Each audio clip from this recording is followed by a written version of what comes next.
always shitting on me or people like me because, you guys always say that there's no stakes in MHA. Well, look at that. Deku lost his arms. And then the next chapter dropped nothing back. And then it became, oh, what else was going to happen? He can't fight with no arms. Just a fucking joke. Back when Goku Alright, was let's first try out, to he find was some supposed to be Amethyst a good fighter, Geodes. delivering a ham-fisted message of the older generation protecting the newer generation, unless you're the big three because you're eating out from dying. This chapter shows that teachers will help you permanently mutilate yourself and your quirk to kill someone, even if you're a fucking toddler. What happened to Vilnahunt's messaging of not pushing yourself past the point of no return? You are supposed to be killing yourself to save others, but now Aries' quirk is allegedly permanently damaged. Also, a little girl with extensive trauma from being mutilated has to once again mutilate herself to save Day. Very cool. Her damaging or losing her quirk defeats the purpose of her arc, which is learning to love herself, quirk and all, and believing that she isn't a monster. And just like Deku said, the application of her quirk can save people. And it's something that she can work towards being a boon to her life. Just kidding, chop it off. Why does this even fucking work? It's completely detached from her body. Why does stabbing someone with it make it work? If Erase could just drop the horn when he rewind like a leaf by accident, this arc is Now, there's so a fucking cave bad. system nearby, and I think that would be a fantastic choice We also learned that One for of All a was place gone, to and Deku was explore. fighting purely with the embers of One for All, just like All Might did in Act 1. Workless Deku is an entire can of work for the epilogue of his war. Anyway, I just started talking about the final confrontation, but this is where it is. No, seriously, it's nothing. He's cheered on by all of his friends and pushed forward as he rushes to the body jack Shigaraki, punches him. That punch, quite literally, kills him. No interaction, no relationship, no conversation, and the final moments alternate between them and a punch between Deku and Life. After 17 chapters of so over the course of 3 years, Shigaraki dies in one hit from someone who said he would save him, and never even really tried. Myself personally, I was never inherently against the idea of Deku having to kill Shigaraki for something that didn't happen. I wanted Deku to have to go on the principle, accept that it was his decision. It would be something that comes after a long, arduous road of trying to see. This moment right here truly demonstrates that Horikoshi had no real intention of making Deku and Shigaraki more than they were in Act 2. Their entire conflict fell apart because he wrote Shigaraki out of the story for 3 years and turned Deku into such a passive non-character with no thoughts or beliefs on his own, his entire final fight being hijacked by ghosts that put in place a plan to kill the final antagonist. Tomura dies without getting to be himself, with no reaction to Twice's death, no reaction to Dabi's reveal, with no reaction to Ava's huge impact on his life, his final moment with Nana being off-screen, and with no significant last words. The character who embodied found family with the lead, being tossed death aside, and hit once and killed. Genuinely unbelievable. My Hero Academia put so much emphasis on this idea of saving the villain that it's genuinely staggering how little Deku tried. All the way from the Ultra Festival to now, the plotline's conclusion is that Deku tells him someone reached out to him and saved him, but it's a shame Deku didn't get that idea, so it's time to jump. The most important prospect of saving someone is making them believe he's safe. The words Deku once said were gentle, that touched his heart and lit a fire inside of him. The actions Deku showed that gone that made him twice. The words that he would say to Ida in that alleyway, don't get a single drop of that in this account.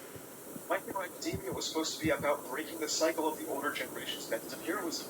What people like All Might and Endeavor did was only attack the symptoms and perpetuate the cycles of poverty unintentionally, and if the system that exists under now has an incentive to keep villains on the streets, Deku's answer to Shigaraki is to change nothing, to kill Shigaraki with Deku's own words, to stop him from passing on his sentence. Deku's I am here moment comes not at a time where he finally separates himself from the heroes of old like getting into Deku's origin, but when Deku ultimately fails, becoming one of the greatest heroes after failing to understand his villain, not even really trying to understand his villain, failing to save him, and killing him, with his big final smash being portrayed as a heroic moment, calling back to an All Might punch so hard to save Bakugo, he cleared the sky, because killing people without even trying to save them is really an epic action.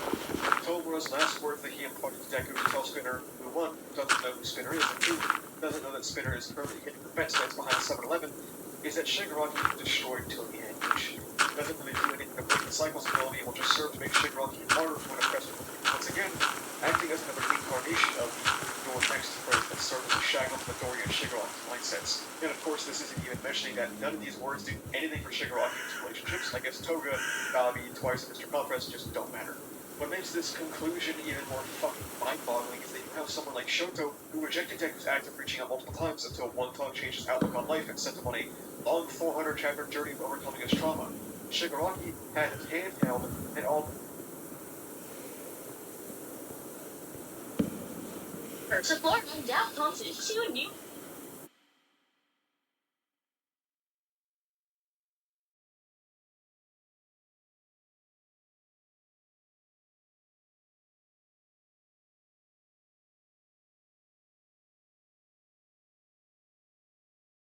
Shigaraki had his hand held, and all of his problems disappeared because of court magic and not one tapped. The message of My Hero Academia's final arc is, you're a villain, you should just kill yourself, make your sadness and kill people. What happened in this arc? Like, genuinely. I know I said in the Milton section that like MHA. That was even a time when this arc existed, and I owe an apology to Milton. It still has the lingering threads of its entire existence. This arc? The fucking disaster. This is my own personal hypothesis and not about official confirmation, but this is what I think happened. The fall of MHA, in my opinion, happened right here, at this moment. A chapter that out-trended the US 2020 election that shocked people around the world and was some of the best execution for a reveal I've ever seen.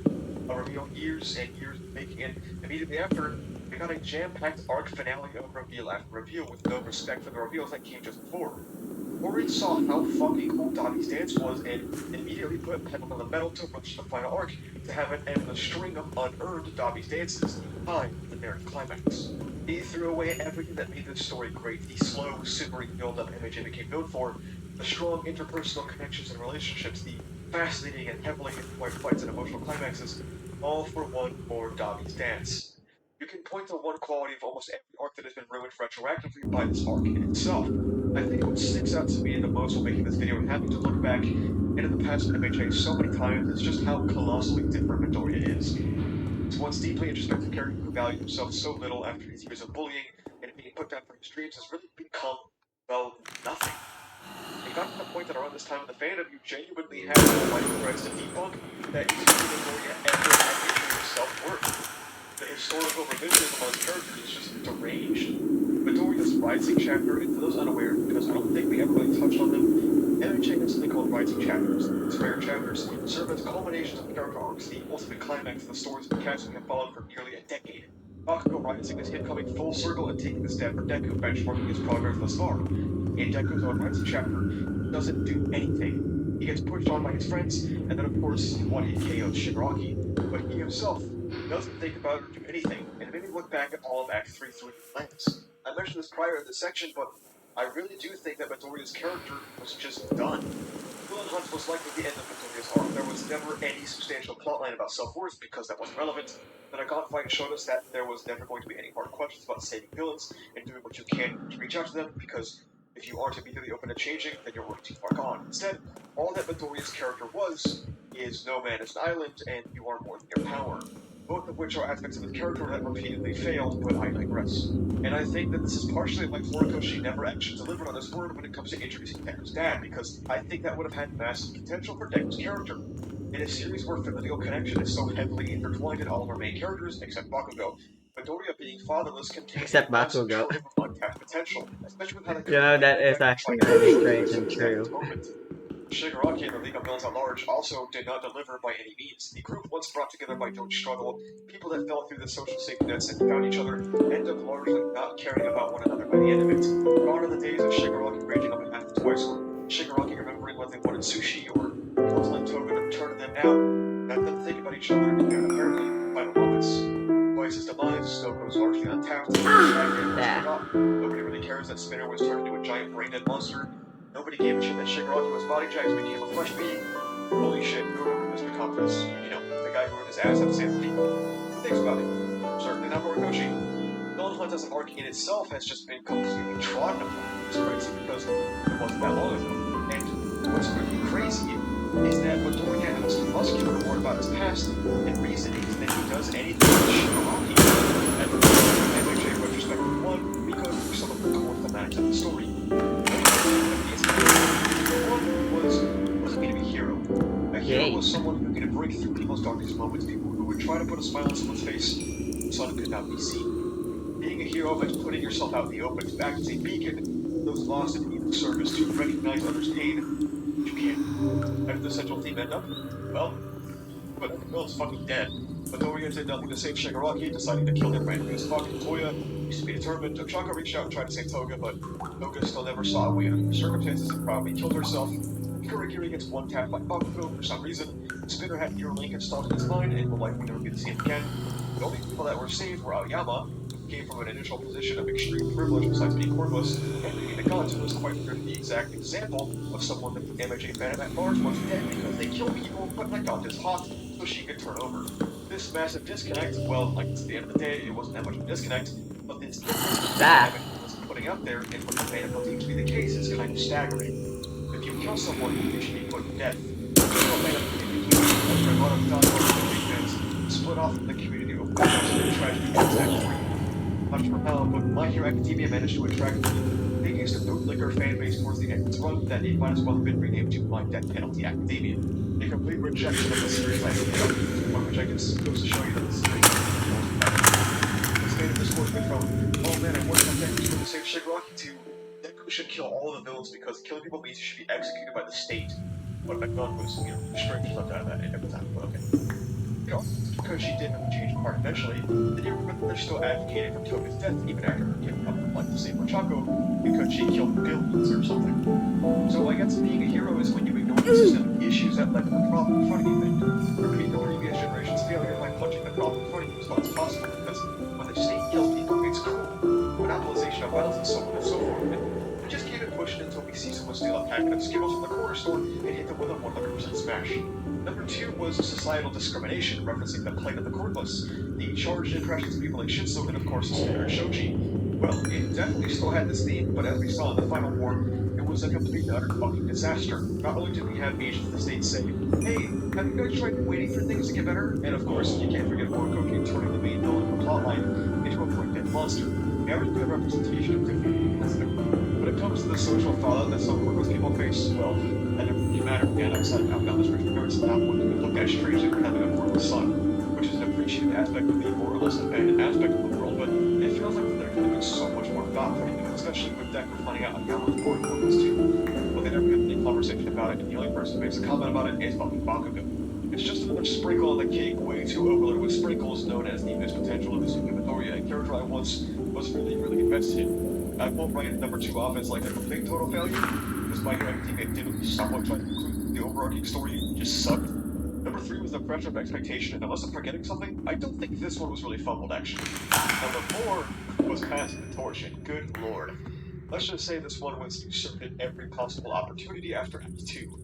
Right when Shigaraki and Deku would become their best versions of themselves, Shigaraki gets his body hijacked from the rest of the story by the worst character in My Hero Academia, and Deku's brainly set up his ears after having to listen to Aoyama talk for more than 30 seconds, and his will gets hijacked by dead people. For most of the story, the Todoroki plotline focuses on Dapper rather than Shoto, of course until its conclusion. Then you have All For One and All Might fighting again to really rub your face in the fact that this message doesn't really matter anymore, with All Might audibly saying that this was always his fight because truly progression has never happened. I think I mentioned this earlier, but in a more confident story, the older generation creeping back, refuse to relinquish control, would be an interesting twist on the premise until you have the good guys doing it too, and that's supposed to be like cool and epic. And even if that is the point Horikoshi was going for, the damage to the story was not fucking worth it. Number 5, the final one, was reaching out and connecting. Specifically, how hands are used to represent forming connections with people to save them. Alternatively, you can use those hands to kill someone, as Horikoshi made it clear. If not someone else, then most certainly yourself. Or only worth forming a connection with if, good luck to you both when you get your to prison. If anything else, we're hitting you with the guillotine. I think that's enough talking on the final act itself, and all the things it retroactively ruins. There's really only one thing left to talk about, which is crazy to think about. We're actually at the very end of the series that used to be so important. Let's get to the final part, the end.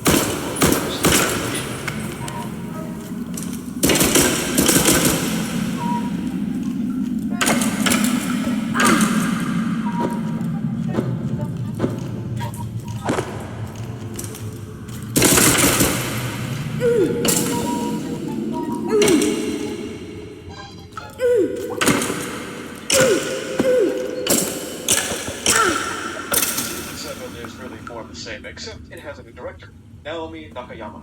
Someone who does a lot of storyboarding for openings, endings, and episodes. I'll be real, Even with my distaste for the MHA interview, season 7 is more of a production quality, at least in my opinion. Even though it still repeats the same old uninteresting shots every now and again, during priority scenes it feels like it goes above and beyond. It's strange, season 7 has some absolutely killer openings and endings, some of the best of the series. The direction takes a notable step up, and half the season diverts from its standard, boring midday lighting we critique in season 6, and we're doing all this for some of the worst content the story has to offer. It's definitely in a strange spot for me. Sit back and watch an episode and go like, yeah, that wasn't that bad, then realize I just watched a syringe and bubble try to pump Bakugo's heart back to life. In such an action-heavy arc, we were left to wonder, how well can this really go? We saw with PLW that it was nothing but fumble after fumble, and you could argue that the final war has even more ambitious fights to do. To their benefit, they pretty smartly used 4 of the standard 25 episodes as recap episodes, meaning they don't have to shove pointless filler into the real season, and get 4 less episodes they have to work on substantially. 25 episodes is around 550 minutes of animation, or around 21 episodes, brings that down to a much more manageable 460 minutes, meaning you can pick and choose your battles better. Well, by the time this video comes out, the season won't even be over. I'm not going to wait another 9 weeks to post it, so how have we done so far? I'll be honest, not fantastic. MHA continually falls into the same issues it struggled with for quite some time. First being it follows the manga too closely when it comes to flashback scenes. The reason the manga can get away with intersplicing flashbacks the way it does is because it doesn't replay the scene in full. You get a screen cap of it, and then you can just literally scroll past with your eyes. Seeing the shot alone gets the point across. The anime, however, adapts these, say, faithfully. In that every time there's a flashback in the manga, we have to sit there and rewatch the scene, maybe even in full, no matter how long ago it happened. Taking my flashback academia seriously. And this has been a long-standing issue, and it isn't really unique to the season, but in what reads as such a fast-paced, chaotic nationwide battle, these flashbacks coming in completely and utterly cuts down on any of the hype and excitement of the scene. What also does not help its pacing is how it structures its fights. I already mentioned this in season 6, how it all builds up to a soy-jacking recreation of a manga panel, well, not much has fundamentally changed there. Time and time again, you see some great direction, shot composition, lighting, and a bunch of other terms I don't know the definition of, all of it to build up to the most awkward still frame of all time. These coupled with the flashbacks make scenes and fights feel so disjointed, slow, and awkward. What's the solution? I'm honestly not sure because I understand why people reject these flashbacks. They feel kind of important. The change in lighting with the clouds coming in after Bakugo's death really shows just how much better the Aga naman.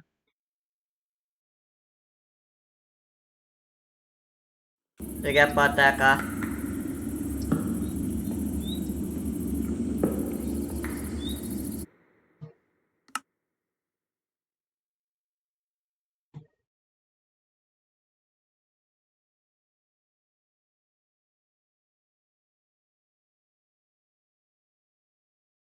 Mhm.